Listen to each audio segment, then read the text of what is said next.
Good morning, everyone. Happy St. Patrick's Day. My maiden name is Kathleen Mary Courtney from County Kerry, so this is a very special day for me, but it's even more special for the purpose that we're here that I'll talk about in a couple minutes, but I'll be acknowledging our speakers in a moment, but I do want to acknowledge the elected officials who've shown up here today and to show their support for the country of Ukraine and how New Yorkers collectively are standing together to call out the unlawful invasion by Putin and Russia against the independent sovereign nation of Ukraine. And during that time, we've seen the spectacle, the horror of what has transpired. And I want to thank New Yorkers, particularly for standing up and being so generous. And I want to thank our elected officials who are here. We are joined by our Majority Leader, Andrea Stewart-Cousins. This is home turf for her, and she's been very involved with this organization for a long time. I want to thank her for everything she does, not just for our state, but this particular community as well. Also, Senator Shelley Mayer, a longtime friend as well, who we've worked in food pantries, and we've made sandwiches for people that needed help in some of the food banks, and so I know this is something deeply personal to you as well. And our Assembly Member Nader Sayich, I want to thank him for being here and the great support that he gives his community as well. And our great County Executive, George Latimer, when you need a military-style deployment of resources, whether it's in a pandemic or it's to help another country, this is the man you go to. And George, you've been a strong ally of ours through the pandemic and even before and certainly beyond. And of course, our mayor here, Mayor Mike Spano, who's again, boots on the ground, making things happen for this community all the time. So we're joined by some of my favorite elected officials. Glad to see them here today. Before I get started on what we're doing here today, I want to acknowledge also that we're still giving reports on our pandemic numbers, the COVID-19 numbers. As I just want to acknowledge that we've come down a lot, and this is the trend we're continuing to watch. We are down to 2,323 positive cases, down from, I need to repeat this, down from 90,000 just a couple of months ago in January. So that is extraordinary. And our single-day positivity is 1.7%. Hospitalizations continue to decline, but there's still about 1,000 people in hospitals, and we did lose 13 New Yorkers just yesterday. But what I want to focus on is the fact that we are also watching what's happening across the world. I told everyone as we are coming through this and scaling back on our requirements that we're going to keep an eye on global trends. So I want everyone to know that here in the state of New York, we're watching and staying alert about what's happening in the United Kingdom. We're seeing an 82% increase in cases over there over the last few weeks. We tend to be a few weeks behind those trends, but we do have surveillance techniques which we're using expansively across the state, and we're able to monitor 70% of our state population literally through wastewater surveillance. So using technology, we'll have an early eye into any problems that may spike even before someone would be have any symptoms. We're not seeing that. I want to be clear, we're not seeing that right now. But in our efforts to continue being vigilant, we want to make sure that we're going to continue to get our test kits out. Fewer people are coming to our test sites. That's understandable. But we want to make sure that of the 92 million testing kits that we amassed here in the state, that we're now going to be deploying another 20 million out to schools, to nursing homes, to NYCHA residents, food banks, and to elected officials for them to distribute as well. So let's get those in people's hands. If there's any warning signs, anyone's concerned that they can get that test immediately, that test lets them know if they're positive, and if they're positive, we want them to isolate. That's how we've learned from the past on how to stop the spread. We're also going to be stockpiling 20 million test kits, so we have them available as we enter next year's school year to make sure that we have enough for students to keep monitoring. So we're going to continue keeping New Yorkers safe. This is something you can count on. This administration will continue to be very vigilant on as well. But speaking of what we're watching around the world, as I mentioned, the specter of the fighting going on in Ukraine, the painful images of seeing innocent civilians losing their lives, attacks on schools and hospitals, and it's continuing to decline. And I saw President Biden yesterday announce another $800 million of support for security, which is important. So he's doing what he can on that front. But also it's incumbent upon all of us as New Yorkers to say, how can we help our brothers and sisters who are hurting? And knowing New Yorkers as well as I do, I'm never disappointed in how they respond to crises when there is a call for help. I've been to many Ukrainian communities. We are the largest Ukrainian population in the nation, majority in New York City, but we have populations in Rochester and Buffalo and Syracuse. I've gone to visit them over the last couple weeks. I've worshiped in their churches. I've shown our support. But I also want to say we can do more as a state. And I did announce an executive order saying that the state would not be doing business with any Russian entities. But I want to take that a step further here today, and we're going to be announcing an executive order that we're going to be strengthening in our sanctions against Russia as well, and we're going to have additional blockchain analytics technology to make sure that we're being very vigilant about what they do. We're going to prohibit any state agencies and authorities from contracting with any entities that are still doing business in Russia. So this is not just directly with Russian companies, it is with companies, American companies, that are continuing to do business in Russia in light of what's happening. So that is the message that we're delivering to our state agencies and authorities today, to cease business, to have no more future contracts with those entities. We're continuing to put the pressure on. And I saw this as a young college student when we were trying to stop apartheid in South Africa. And it was when people started divesting holdings in companies that were doing business in South Africa, we finally created the economic pressure that resulted in change, and we got our university and other universities across the nation to divest their holdings. So I know the impact of what even a college can do, but I certainly know the power of New York State and the ability that we have to have influence in our own way as well. But I also want to talk about an organization here, AFIA, which means simply health in Swahili. And what is going on in this room is a dedicated group of individuals who've decided they will not sit on the sidelines. These volunteers right here, young people who've come together to help gather tens of thousands of pounds of critical medical, humanitarian supplies, surgical pack, wound care kits, stretchers, emergency hospital beds, first aid supplies, and they're all putting them together to be able to send where they're needed the most.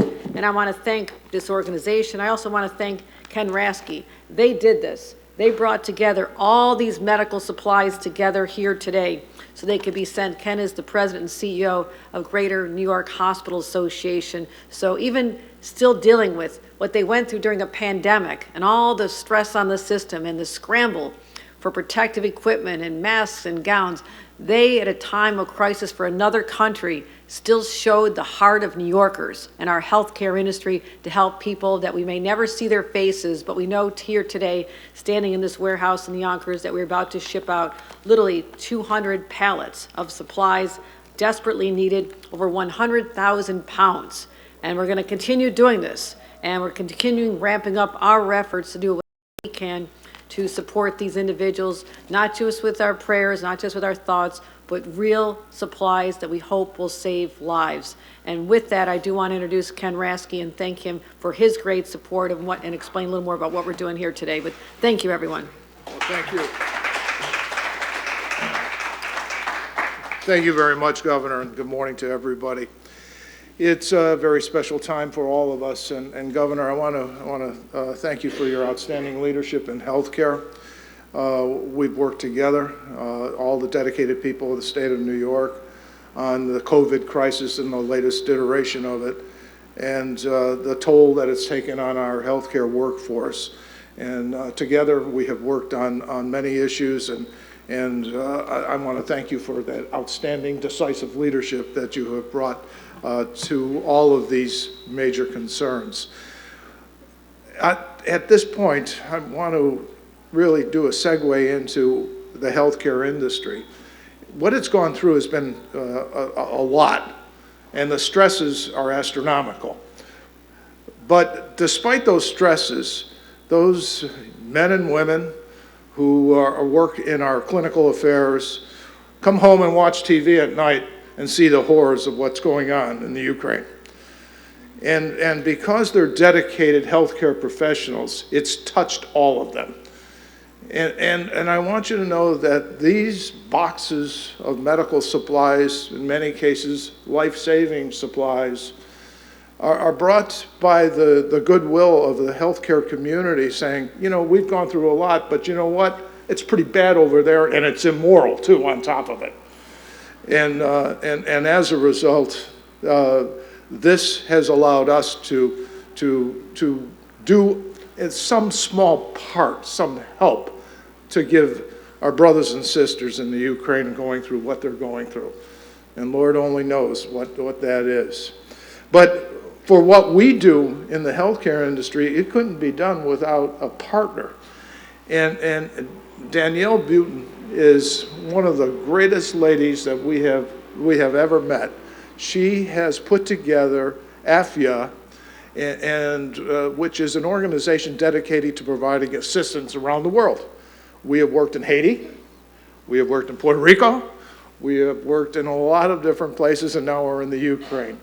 And without your dedication and talented staff, it wouldn't be possible to get this stuff from here to where it's needed over there.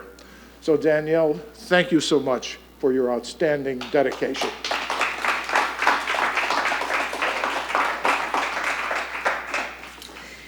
It is my pleasure to welcome Governor Hochul to AFIA today and to be here with everyone. AFIA would not be able to do what we do without the New York community and the support of our remarkable elected officials who are in front of us today. We are forever grateful for your support. It is also AFIA's deep honor to be here with our long-term partner, Greater New York Hospital Association. Working closely together, we have collected all of the supplies that you see on display today. I founded AFIA 14 years ago with a mission to divert surplus medical supplies away from landfills and deliver them to under-resourced health systems worldwide. We manage the entire charity supply chain. We establish relationships with quality medical donors, identify key partners in places where we are sending aid, and work with the right shipping partners to get exactly what is requested to healthcare providers worldwide. The war in Ukraine is a crisis of both politics and healthcare. The World Health Organization has already confirmed at least 26 attacks on hospitals, making worse an already dire medical supply shortage. AFIA has shipped already 62 pallets of surgical kits and wound care supplies.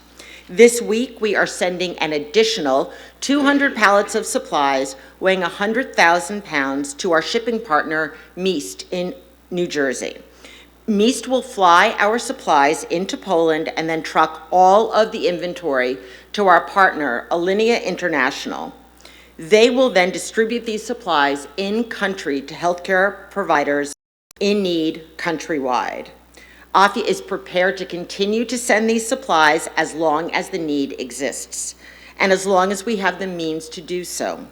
We anticipate that in the coming weeks, we will send at least 500 pallets of medical supplies to Ukraine. In addition to Greater New York Hospital Association, we must thank the U.S. Ukraine Foundation, Together Rising, Project Kesher, and AFIA's Disaster Response Hub sponsors, UJA Federation of New York and Riskified, for making these deliveries possible. During times of trauma and terror, we all have the capacity to act and to make a difference and show up for the people who desperately need our help. It is AFIA's privilege to be the hub for this effort in New York. Thank you.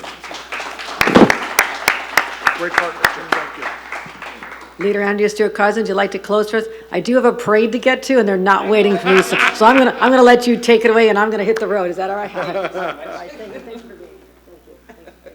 Thank you for being here.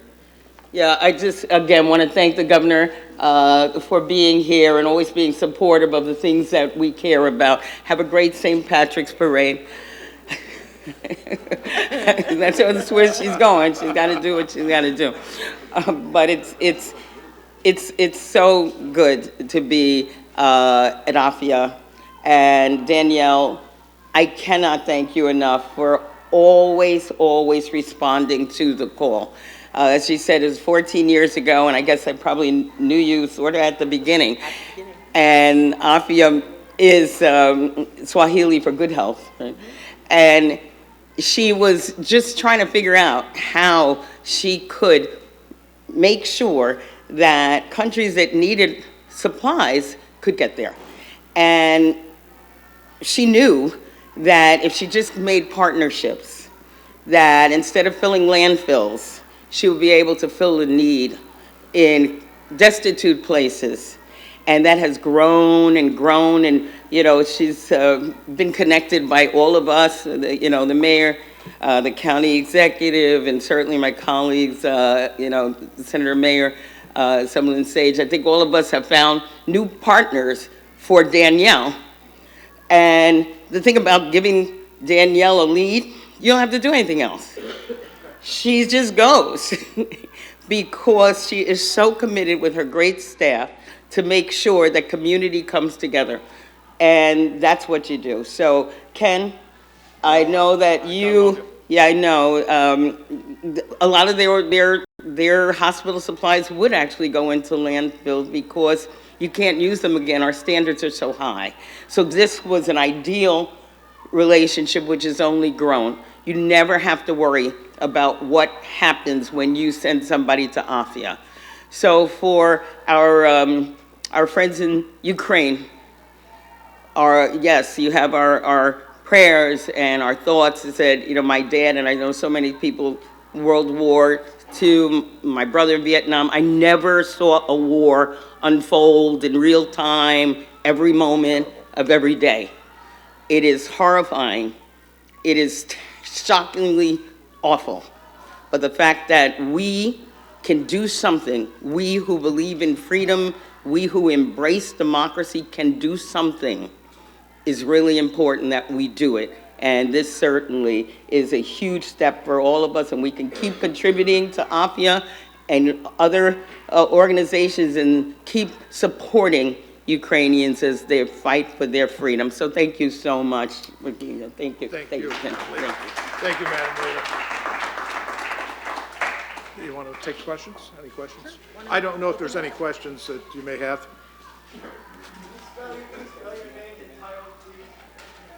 Danielle, you want to spend?